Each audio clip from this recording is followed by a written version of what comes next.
Добрый день, посетители нашего онлайн-урока. Его сегодня проведу я, методист исторического парка Якушев Антон Игоревич. Итак, наш онлайн-урок приурочен к 82-й годовщине полного снятия блокады Ленинграда.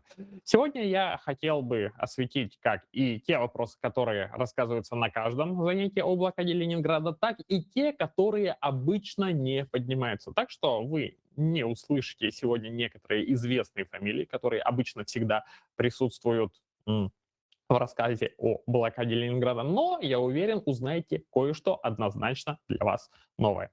Но начнем с нашего вступления. Итак, что такое Ленинград на момент начала войны? Во-первых, это город-миллионник. Население там практически достигало, а вместе с, возможно, незарегистрированными жителями и превышало 3 миллиона человек.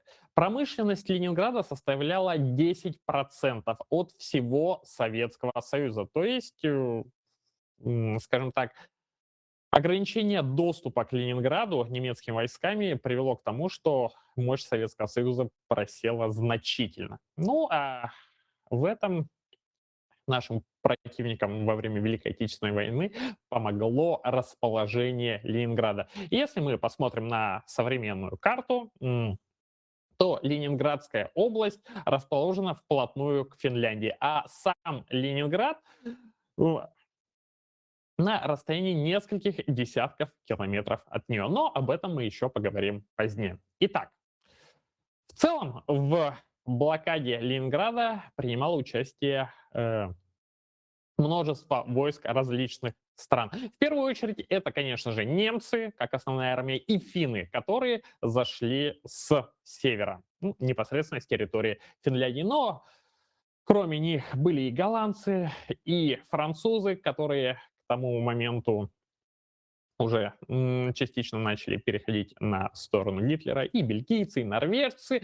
Но одними из самых таких значительных союзников вермахта после, само собой, финнов, были испанцы. В 1939 году в Испании закончилась гражданская война, в которой победил фашистский режим. И испанцы присоединились к Гитлеру во время Великой Отечественной войны. Была в Испании сформирована так называемая «голубая дивизия». Голубая, потому что униформой были голубые рубашки. И 45 тысяч добровольцев, идейных фашистов, вступили в войска Гитлера для того, чтобы вместе с ним воевать против Советского Союза. Итак, начинается война.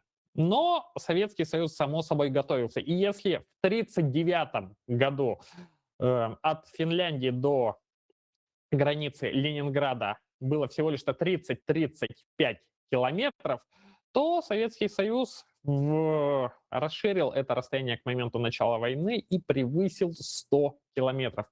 Тем самым у Советского Союза оказалось на момент начала войны больше пространства для маневра и больше времени для реагирования.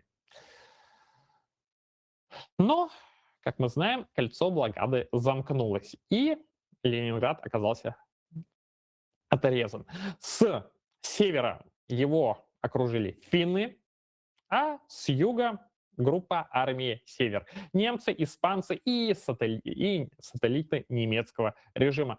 Но на этой карте мы можем видеть, что Ленинград не единственный оказался в блокаде. Итак, Оренбаумский плацдарм. На этой карте он слева от Ленинграда. Да, он находится несколько западнее. Сейчас Оренбаум — это город Ломоносов. Даже не город, а часть самого Ленинграда, поскольку город значительно разросся. Но тогда это был, вполне себе отдельный город, чья история началась еще в 18 веке благодаря союзникам Петра Первого. Но сейчас не об этом. Формируется два блокадных кольца. Одно вокруг Ленинграда, города-миллионника, а второе вокруг Оренбаума, одного из основных рубежей обороны. Но был еще один совершенно небольшой островок сопротивления. Это Невский пятачок.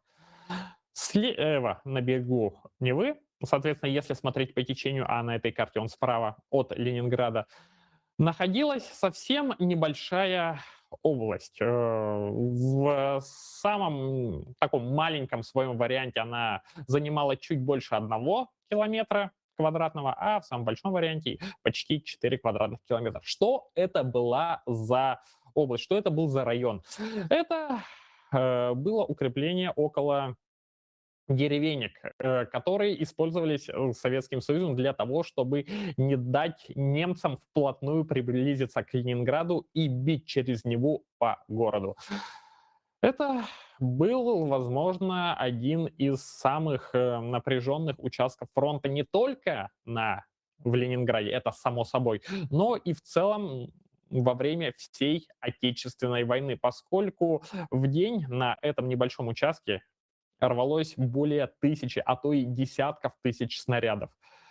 Люди, бойцы Красной Армии могли выживать на этом небольшом участке меньше 2 недель, а то и меньше 2 дней.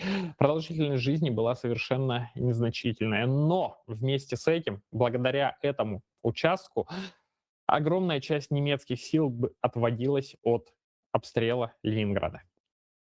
Итак, и тут я хотел бы немножко остановиться. Важно разграничивать битву за Ленинград и осаду, блокаду Ленинграда. В целом, Ленинградская битва началась раньше блокады Ленинграда и закончилась позднее. Она включает в себя и блокаду Ленинграда, и все те бои, которые проводились непосредственно на подступах Ленинграда и в самом Ленинграде. Сама Ленинградская битва началась еще в августе. Мгм.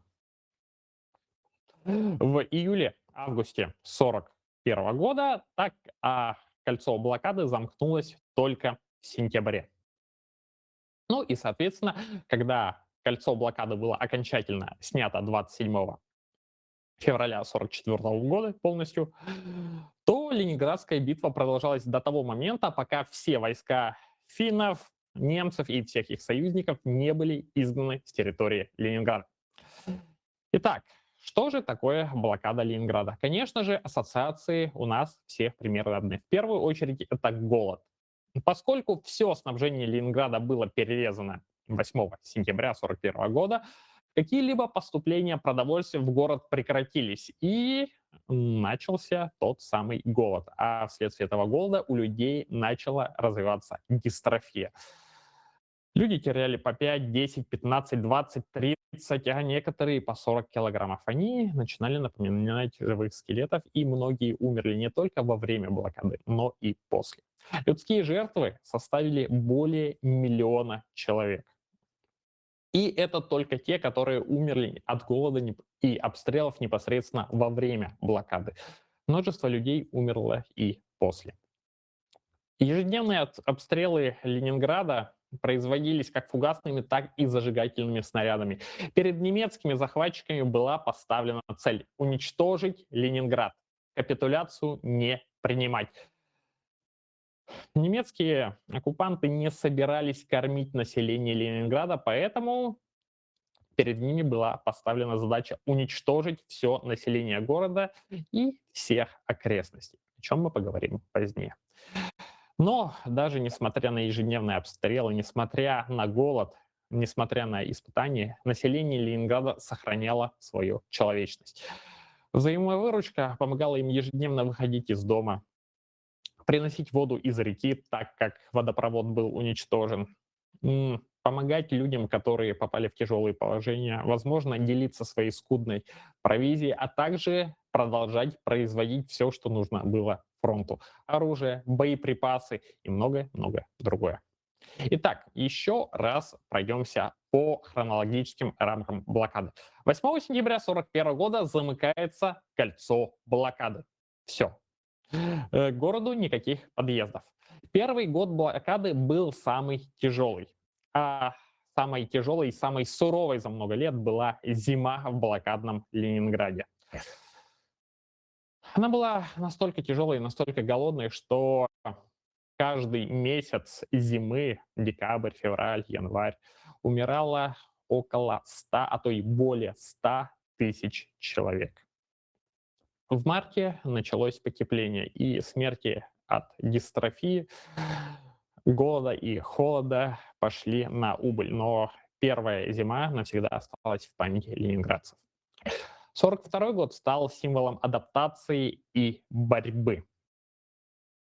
О чем мы поговорим еще позднее. Ну а 1943 год — это тот самый лучик надежды. Даже не лучик, а целый солнечный свет, поскольку была частично прорвана блокада в январе 1943 года. Началось более широкое снабжение Ленинграда, и уже через год, в том же январе 1944 года, блокада будет снята.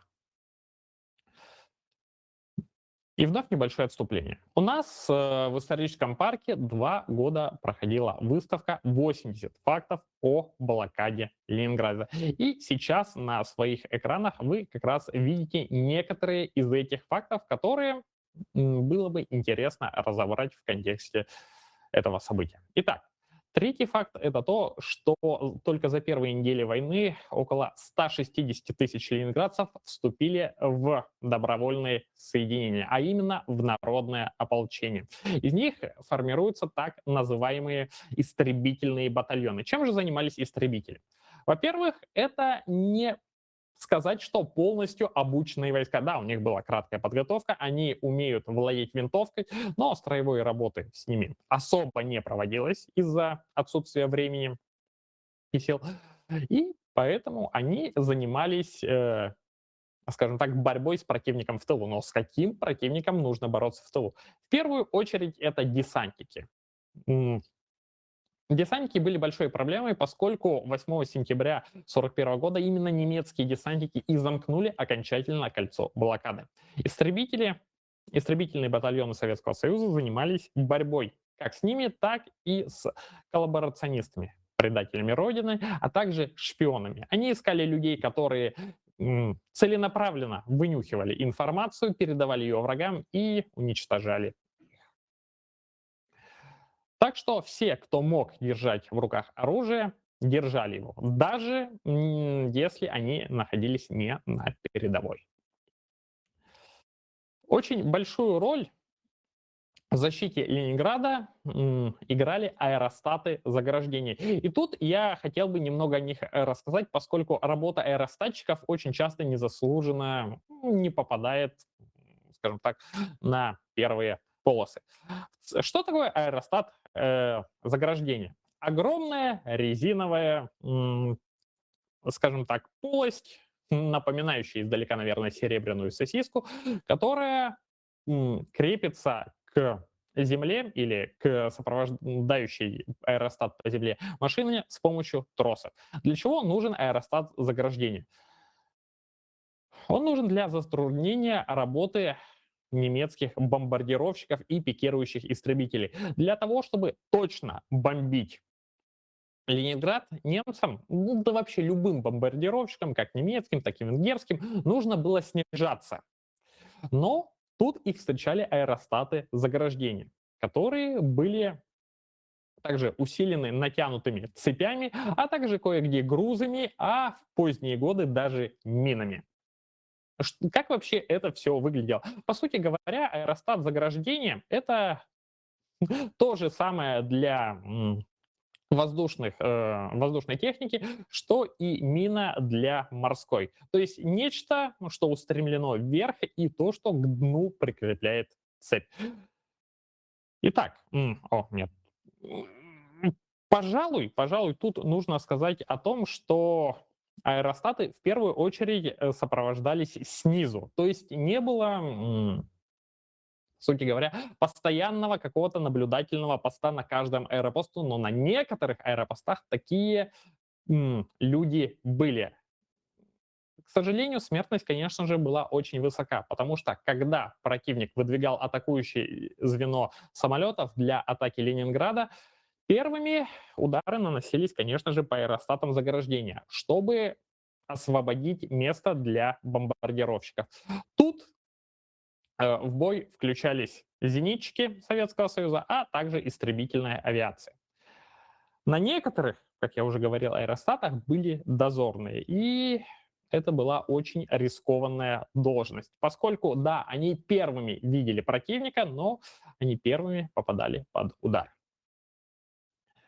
И для того, чтобы немного сменить вектор рассказа, я расскажу об одной истории, которая произошла со служащим, скажем так, оператором аэростата заграждения. Дмитрий Велигура и его сослуживцы как раз были на одном из 328 постах аэростатов заграждения. И в какой-то момент трос оборвался. Дмитрий Велигура совершенно не хотел, чтобы ценное имущество, аэростат, который мог помешать бомбить Ленинград, улетел. Поэтому он взялся за него и полетел вместе с ним. Вместе с аэростатом заграждения он преодолел 110 километров, после чего смог на окоченевших руках как-то взобраться по оборванному тросу и стравить давление, после чего он приземлился.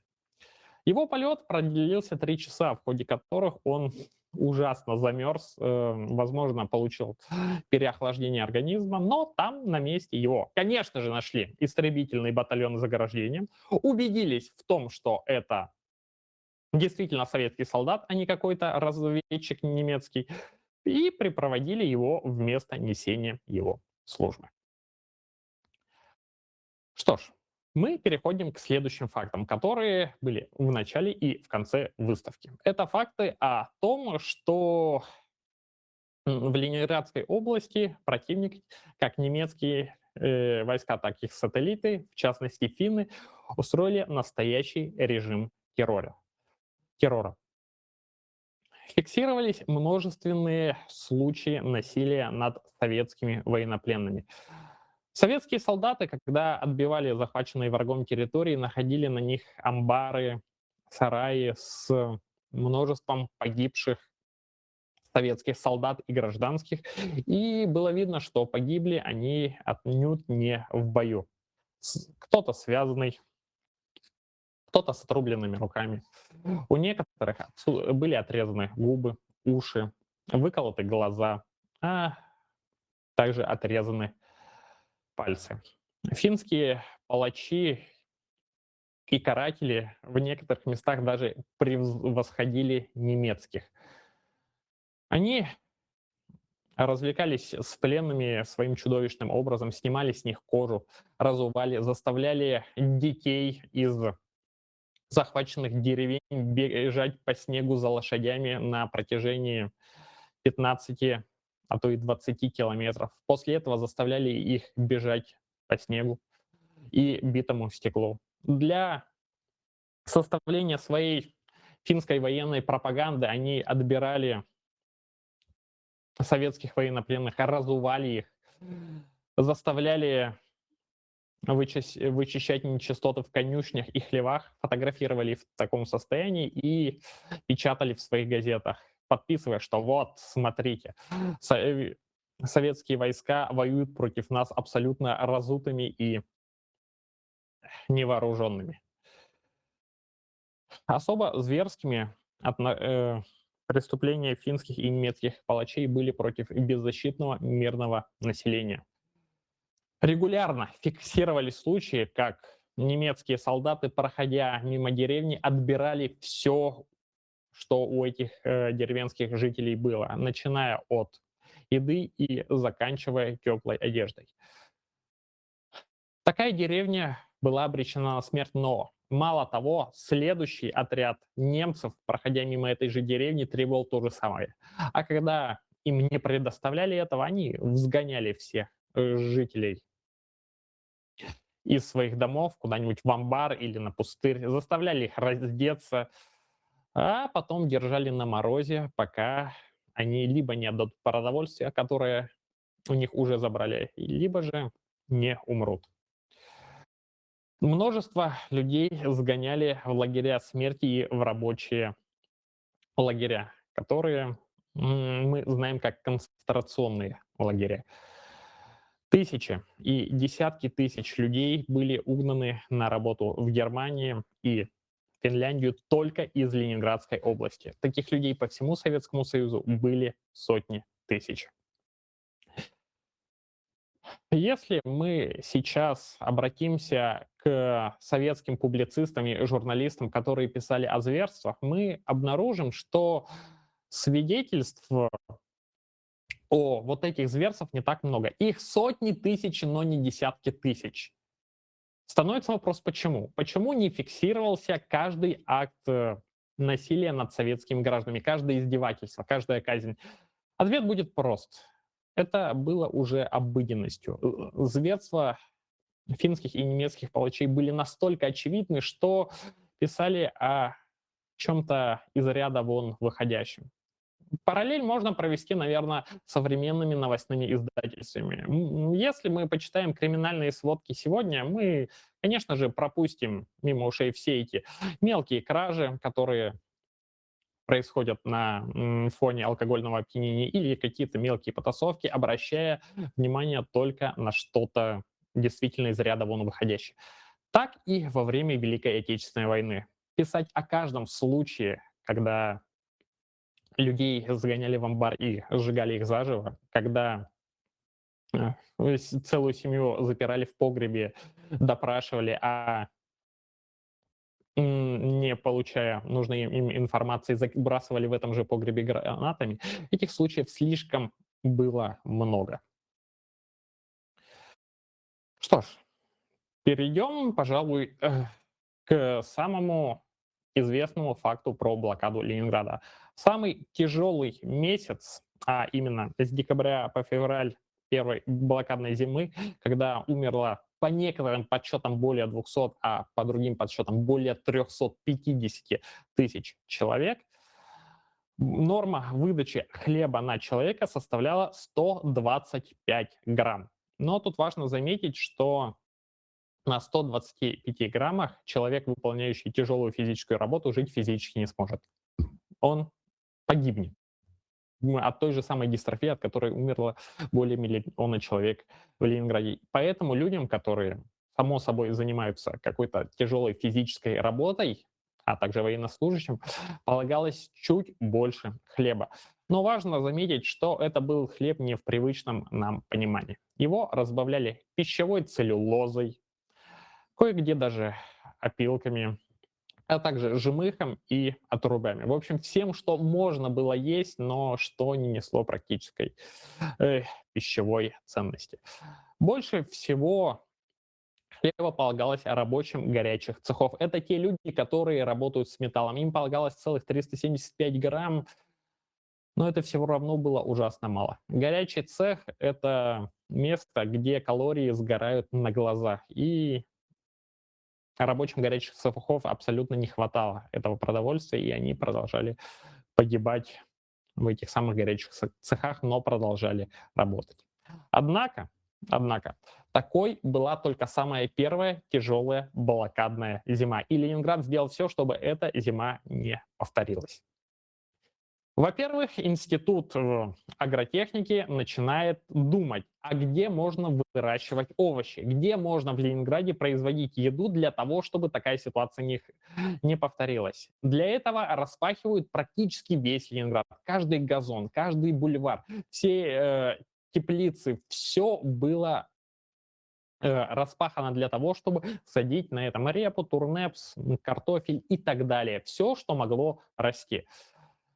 Научно-исследовательские институты вывели специальный вид дрожжей. И, по сути говоря, эта грибная белковая масса была для многих спасением. Да, само собой, Ленинград не мог за один месяц наладить производство такого количества дрожжей, которого хватило бы на весь Ленинград. Но этих дрожжей производились тонны, и многих людей они спасли от голодной смерти. Но, само собой, человеческому организму нужна не только белковая масса и хлебная. Нужна была какая-то еще растительная масса для того, чтобы предотвратить цингу. Ленинград это решил с помощью хвои.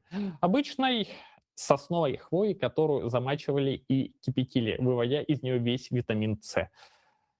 Благодаря этому эпидемии цинги удалось избежать. И если мы посмотрим вообще на все сводки Ленинграда на то, от чего умирали люди, то в основном это именно дистрофия. То есть не голод, прошу прощения, это не цинга, это не какие-то инфекционные болезни.